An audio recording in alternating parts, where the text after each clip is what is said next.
Fourth Anglo-Mysore War, Death of Tipu Sultan.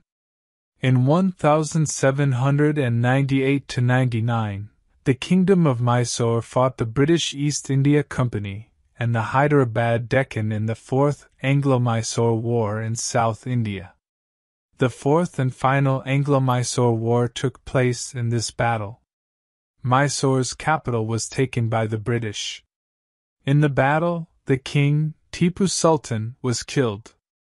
Britain acquired control of Mysore in an indirect manner, returning the Wadiyar family to the throne, with a British commissioner to advise him on all issues.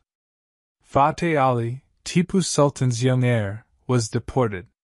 In a secondary alliance with British India, the Kingdom of Mysore became a princely state covering sections of present-day Kerala, Karnataka and ceded Coimbatore, Dakshina Kannada, and Uttara Kannada to the British.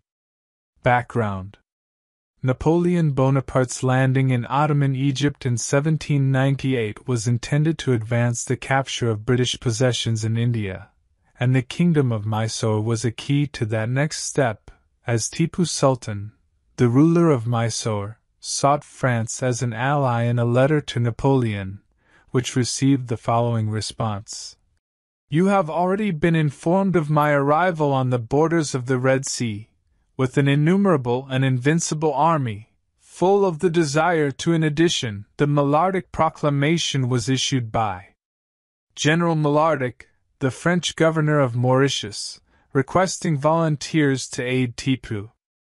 After the Battle of the Nile, Horatio Nelson put an end to any chance of Napoleon assisting him. Lord Wellesley, on the other hand, had already begun planning a counter-offensive to prevent Tipu Sultan and France from forming an alliance. Course of events: after various engagements with Tipu, 3 armies marched into Mysore in 1799, 1 from Bombay and 2 from the United Kingdom, one of which featured a division headed by Colonel Arthur Wellesley, the future first Duke of Wellington. At the Battle of Seetasir on March 8, a forward force managed to stave off Tipu's advance. In the Battle of Seringapatam on May 4, they burst through the opposing defenses. Tipu Sultan was shot and killed while racing to the breach. The Archaeological Survey of India has walled off the site where Tipu's body was discovered under the Eastern Gate, and installed a memorial.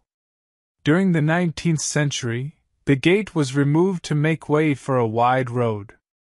The deployment of mass attacks with iron-case rocket battalions in the army was one major military accomplishment championed by Tipu Sultan. The impact of the Mysorean rockets on the British during the Third and Fourth Mysore Wars was so stunning that William Congreve was inspired to design the Congreve rockets for Napoleonic Wars. Many of Tipu's loyal and trustworthy officers were killed when Dewan Mir Sadiq breached the fort from within, trapping the army behind barred doors. "Now India is ours," British General Harris said after Tipu Sultan's death. Many East India Company members felt that Amdat-ul Amara, the Nawab of Carnatic, had secretly assisted Tipu Sultan during the Fourth Anglo-Mysore War, and sought his removal shortly after the war ended. Nawab of Savanur. Territory of the Nawab of Savanur were split among the English and Maratha forces. Mysorean rockets. Several times during the battle, rockets were utilized again. Colonel Arthur Wellesley, later known as the first Duke of Wellington, was involved in one of them. At the Battle of Sultanpet Tope, Tipu's Diwan, Pranaya, beat Wellesley.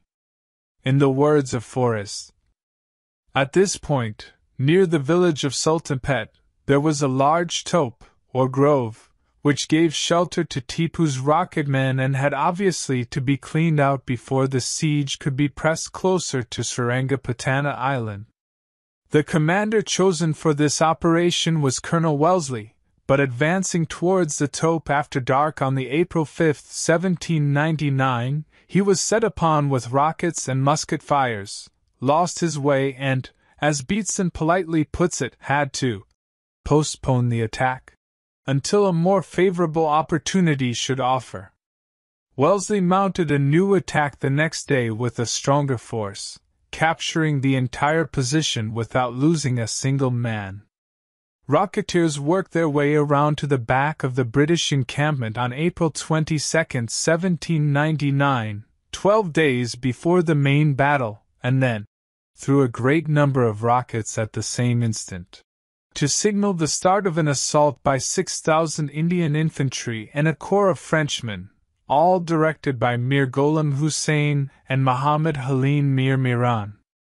The rockets had about a 1,000-yard range. Some exploded like shells in the air.